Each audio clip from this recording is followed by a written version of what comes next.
Guys, for today's video, gagawa po tayo ng dirty kitchen na gawa po sa kawayan.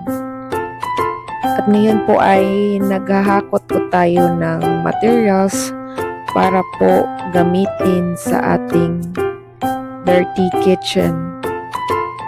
Ayan po, sobrang dami ng binili namin sa hardware.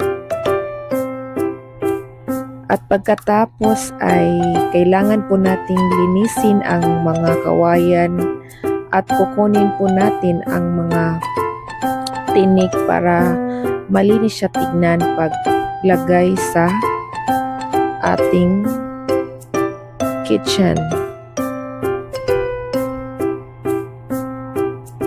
As you can see po, sobrang maingat po tayo sa paglinis kasi sobrang tinik po at baka po tayo ay masugatan.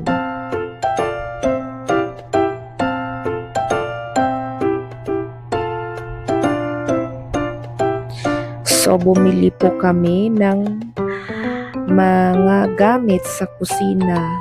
Ito po ay lagayan ng plato, kutsara at saka ibang uri ng mga gamit sa kusina. So bumili din ako ng lavabo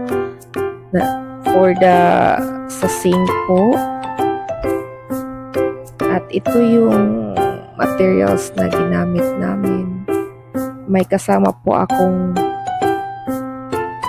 nagawa sa kitchen. At mga materials na kulay like mga varnish.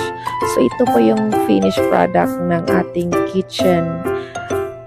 Nilagyan na po namin ng varnish para po makintab at magandang tignan. So ito na siya. Medyo hindi pa kompleto yung gamit namin. So ito lang muna po ang aking maipapakita sa inyo.